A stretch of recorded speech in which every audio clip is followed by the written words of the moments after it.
Good morning students. आज हम जिस टॉपिक पर डिस्कस कर रहे हैं वो है चुंबकीय गुण या मैग्नेटिक प्रॉपर्टीज। चुंबकीय गुण पदार्थ में किस कारण उत्पन्न होते हैं, इसके मुख्य रूप से दो कारक जिम्मेदार हैं। पहला कक्षीय गति ऑर्बिटल मोशन, दूसरा चक्रण गति स्पिन मोशन। कक्षीय गति प्रत्येक इलेक्ट्रॉन नाभिक के चारों ओर उपस्थित कक्षकों में वृत्ताकार गति करते हैं, जितनी तुलना एक वृत्ताकार तार में बहती हुई विद्युत धारा से की जा सकती है, जिसके परिणाम स्वरूप उस क्षेत्र में एक चुंबकीय आघूर्ण उत्पन्न हो जाता है। इलेक्ट्रॉनों की इस गति को ऑर्बिटल मोशन कहा जाता है। इस गति के कारण उत्पन्न चुंबकीय आघूर्ण को कक्षीय चुंबकीय आघूर्ण कहते हैं। दूसरा कारण है चक्रण गति या स्पिन मोशन। प्रत्येक इलेक्ट्रॉन नाभिक के चारों ओर गति करने के साथ साथ अपने अक्ष पर भी चक्रण करता है। जैसे पृथ्वी सूर्य के चारों ओर चक्कर लगाने के साथ साथ अपनी धुरी पर भी लट्टू की तरह घूमती है। इलेक्ट्रॉनों के इस प्रकार अपने अक्ष पर चक्रण को चक्रण गति या चुंबकीय चक्रण गति कहते हैं। इससे उत्पन्न चुंबकीय आघूर्ण को चक्रण चुंबकीय आघूर्ण कहते हैं। किसी भी पदार्थ में चुंबकीय गुण इन कक्षीय गति एवं चक्रण गति के कारण जो आघूर्ण उत्पन्न होता है उसके आधार पर होती है। मैग्नेटिक व्यवहार और ट्रांजिशन मेटल, इनमें तीन प्रकार के मैग्नेटिक व्यवहार मुख्य रूप से पाए जाते हैं: डायमैग्नेटिक, पैरामैग्नेटिक और फेरोमैग्नेटिक। इन गुणों को मुख्य रूप से अयुग्मित इलेक्ट्रॉनों की उपस्थिति के आधार पर हम समझा सकते हैं। गाउस विधि द्वारा किसी पदार्थ के चुंबकीय आघूर्ण का मान ज्ञात करते हैं।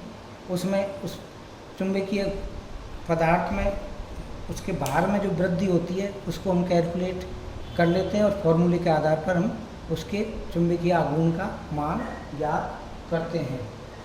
किसी पदार्थ में कुल चुंबकीय आघूर्ण में कक्षीय गति और चक्रण गति का योगदान होता है। तो चुंबकीय गुण इलेक्ट्रॉन की चक्रण तथा कक्षीय गति का संयुक्त परिणाम है।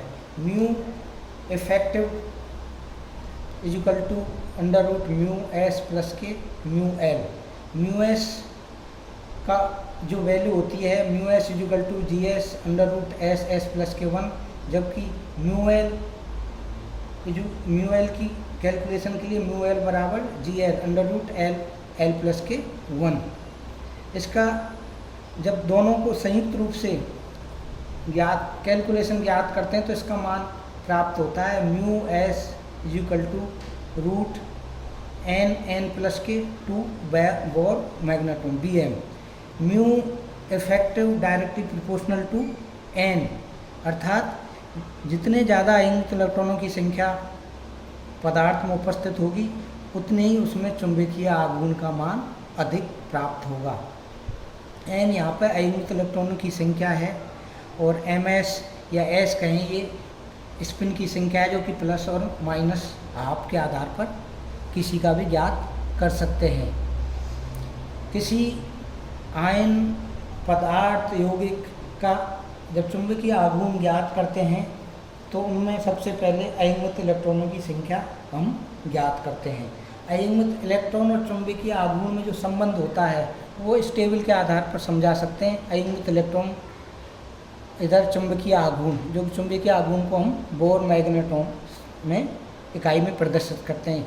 यदि किसी पदार्थ या आयन या तत्व में अयुग्मित इलेक्ट्रॉन की संख्या 0 है तो चुंबकीय आघूर्ण का मान 0 आएगा। यदि अयुग्मित इलेक्ट्रॉन की संख्या 1 है तो उसका चुंबकीय आघूर्ण 1.73। यदि अयुग्मित इलेक्ट्रॉन की संख्या 2 है तो उसका मान 2.84 bm आएगा। यदि अयुग्मित इलेक्ट्रॉन 3 हैं तो 3.87, 4 हैं तो 4.9 और 5 है तो 5.9। इसी आधार पर किसी भी यौगिक तत्व या परमाणु का चुंबकीय आघूर्ण का मान ज्ञात कर सकते हैं। संक्रमण श्रेणी के जब तत्वों को स्कैंडियम से जिंक तक इनकी स्टडी करते हैं तो इनमें अयुग्मित इलेक्ट्रॉनों की संख्या के मान में लगातार वृद्धि होती है जब तक कि वो युग्मित होना प्रारंभ नहीं हो जाए। तो उस आधार पर इनके मान प्रथम संक्रमण के विभिन्न आयनों के चुंबकीय आघूर्ण के परिकलित मान तथा इन आयनों के जलयोजित अणुओं के चुंबकीय आघूर्ण के प्रायोगिक मान में संबंध ज्ञात करते हैं। तो प्रायोगिक मान और इनके परिकलित मान में ज़्यादा डिफरेंस नहीं आता, लगभग समान होते हैं।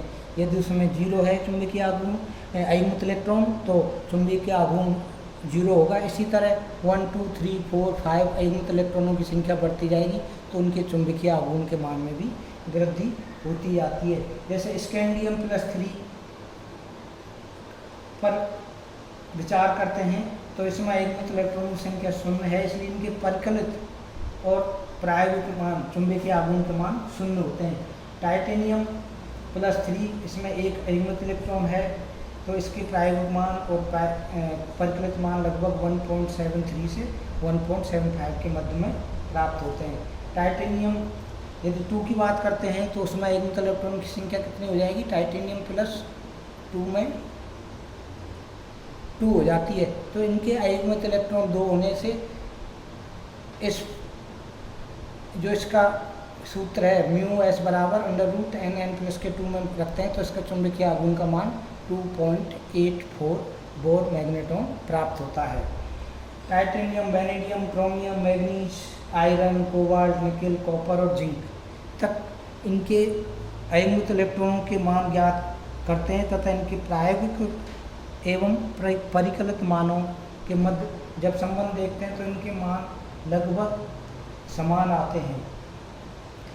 चूँकि मैग्नीज जो तत्व है इसमें अयुग्मित इलेक्ट्रॉनों की मान Mn+2 में अधिकतम कितना है? D5, इसलिए इनके बोर मैग्नेट चुंबकीय आघूर्ण का मान भी अधिक होगा, यानी 5 अयुग्मित इलेक्ट्रॉन होने से इनके मान क्या हो जाएंगे?